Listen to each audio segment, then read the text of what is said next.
Hello, I'm Alan Newberry, and today we're going to take a knife that in previous videos we forged, we ground, we heat treated, and we glued the handles onto. And what we're going to do today is we're going to now shape the handles and we're going to sharpen that knife. So, let's go take a look. First thing that I'm going to do is cut off the excess thong hole tubing and pin material.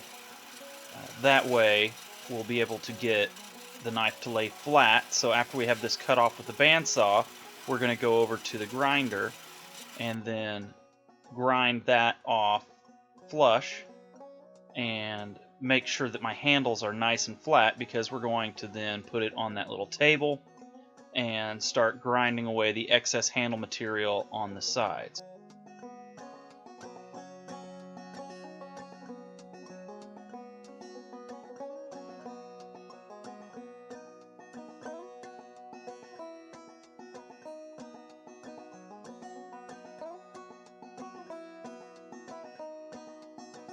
It is at this point that the knife starts to actually look kind of like a knife, although it looks like a knife with a really blocky handle.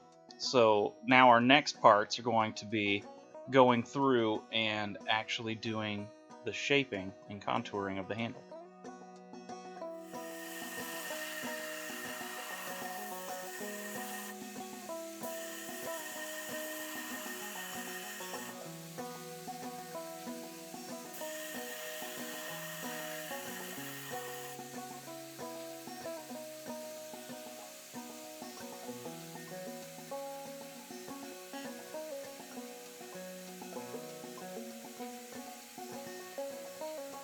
So now we've started the rounding off process. I'm using a 60 grit belt here because it's Arizona ironwood, so it's very dense and it's kind of hard to work through. You might use a finer grit belt, like 120 if you had a softer material.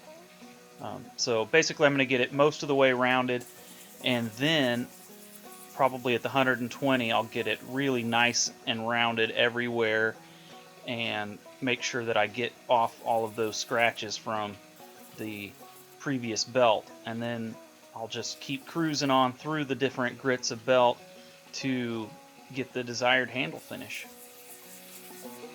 And now we can start working on the outside edges of the knife around the handle and around the spine and get those to looking nice as well. So basically what I'm going to do here is have maybe a 320 or a 400 grit belt, and I'm going to go and remove all the scratches that are still left in there from whenever we were doing the outside edges previously. In this case, it's nice in that they are running opposite the way that we're doing it here, so it's easy to see when you've gotten out all of the scratches. So I'll just kind of go through it first with my large wheel, and then we will switch to another tool to get kind of up in the nooks and crannies. And now we've switched over to the small wheel attachment, and what this is going to allow me to do is get right up there in that little finger notch with the smallest wheel that I have for it.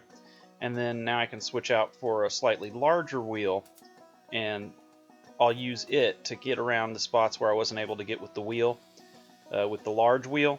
And the reason for this is just using kind of the biggest wheel that you can helps to decrease the amount of divots that you put in it. And then now I've gone back with a much finer grit belt, and I'm going to go ahead and finish out the polishing of the handle.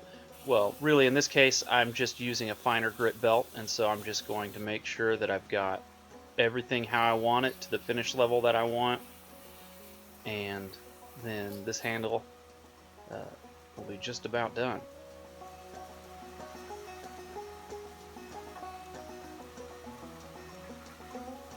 For this knife I'm going to be using a convex edge, and so to do that I'm using my rotary flatten.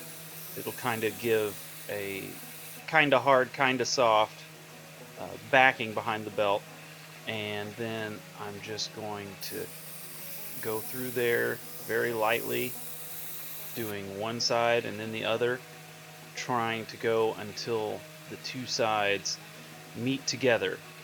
And then when they do that, it can form a burr. So you can kind of see a little light line just right at the edge, and you can feel it with your fingernail. So I just go through and make sure that I have that burr all the way down the length of the edge. And then after that, you need to remove the burr. You can do that with some stropping, or in this case, I used a buffer. And then the knife is finished. Thanks for watching. I hope you enjoyed it. If you did, you may want to go back and look at my series on making a knife by a stock removal. A lot of the steps are similar, so it could be very helpful as well. And if you enjoyed this, be sure to like, share, and subscribe. Thanks.